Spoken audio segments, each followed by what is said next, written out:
Ladies and gentlemen, friends and lovers of poetry and literature and all good things about Guyana's culture, it's my pleasure to welcome you this afternoon to the Moray House Trust, set up as part of the late David de Carey's legacy by his two wonderful children, Isabel and Brendan de Careys, and his widow, Doreen, who we are so pleased is with us for this occasion. It's the first time the Moray House Trust has undertaken publishing a book, and we are delighted beyond measure that that book happens to be Ian MacDonald's poems. And we did it in record time, but we're just 2 months old, and the book was done during that time when we were setting ourselves up. And could we please turn off our cell phones, please, so we don't disrupt the young readers.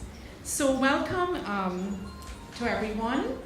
And my first task this afternoon is to greet you in the name of the trustees and the directors of the Moray House Trust.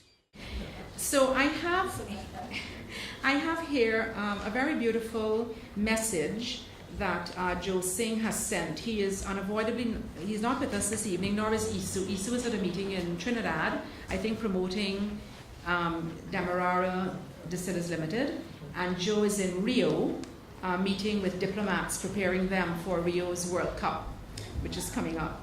So on his behalf, it is my pleasure to read what he wrote for this occasion. In the introduction to My Lovely Native Land, an anthology of Guyana, Arthur Seymour wrote, "This anthology is a first study in national pride for our children who will go on to build the fabric of a society in these borders that will assure a better life for all." Dr. Ian MacDonald, AA, has been one of the gifted craftsmen who has contributed immensely to the building and strengthening of that fabric, using as novelist, playwright, poet, columnist, and publisher. Ian has always been a strong advocate of the literary, visual, and performing arts, and of sports and their role in shaping and influencing the development and expansiveness of the human mind, and as indicators of the value systems of our communities and society. For over 4 decades, he has been honing his skills. Along the way, he has had the excellent company of Arthur Seymour, with whom in the 1980s he was joint editor of the literary magazine Kaikoverall, and of Martin Carter, Lloyd Sawar, David de Careys, Miles Fitzpatrick, Stuart Brown, and Rupert Rupnarayan. He enjoyed a lifelong friendship with David de Careys, with whom he was involved in New World matters and had many talks about the founding of the Stabroek News.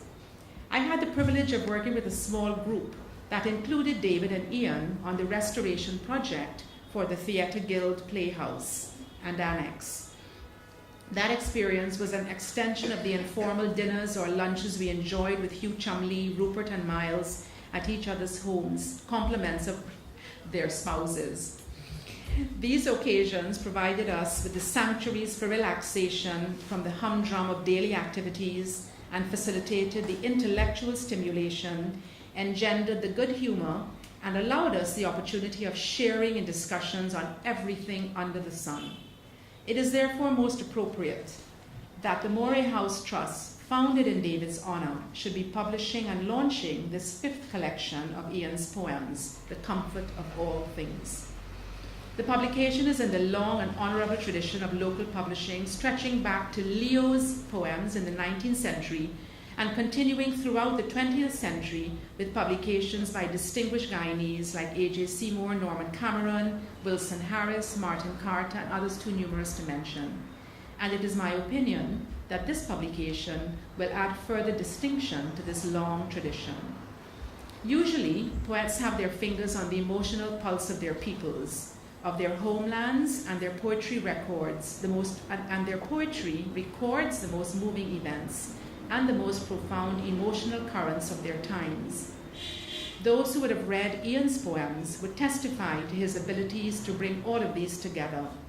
His poetry is moving and deeply personal, sensitive and strange, kaleidoscopically vivid, stimulating and unique.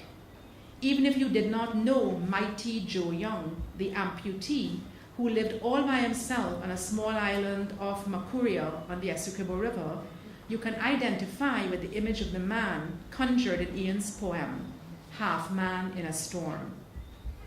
Quote, "No wild winds stop him, he likes the weather fierce. In a boat, he's easy without legs. He's dexterous as any man on earth, hoists, unhoists, black sails in blackest weather. The huge leverage in his arms gets him round at will, his quickness awkward but quicker than a cat. The great river soothes his soul, and it is where his unequaled body shows unequaled skill."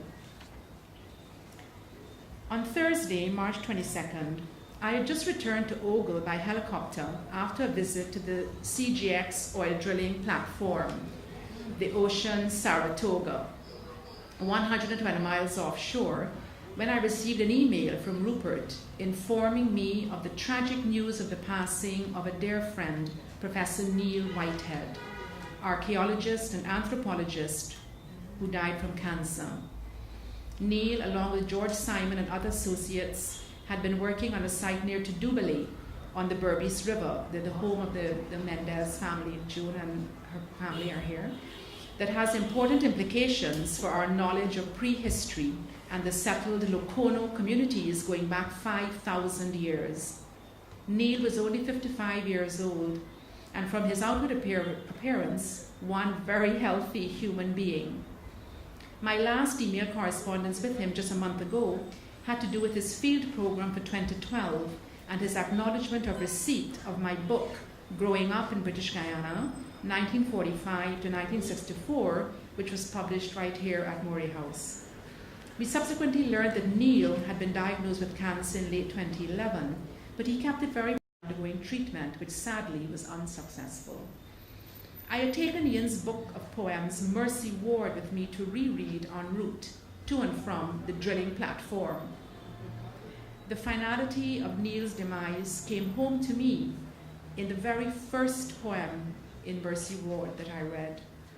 Life, death, sudden, quick as light, skin shine, then bone white. As I stated earlier, Ian's poems demonstrate that he has his fingers on the pulse of the nation and interprets the profound emotional moments of our time and more.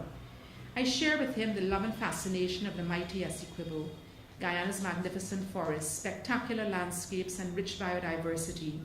So whenever I fly over the hinterland, I can truly empathize with this extract from his brilliant poem in tribute to Chico Mendes, the murdered Brazilian environmentalist.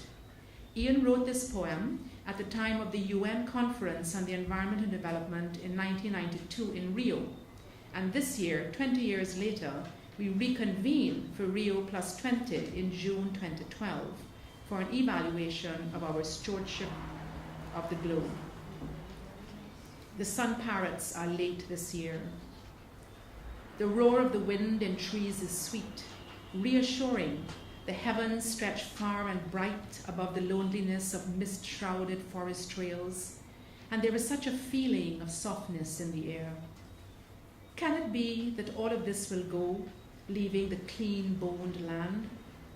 I wonder if my children's children come this way will see the great forest spread green and tall and far, as it spreads now, far and green for me. Is it my imagination that the days are furnace hot, the sun parrots late, or not come at all this year? The fifth collection of poems, The Comfort of All Things, contains Ian's momentous contribution, and his place in Guyana's literature, poetry, and arts is secure. Thank you very much.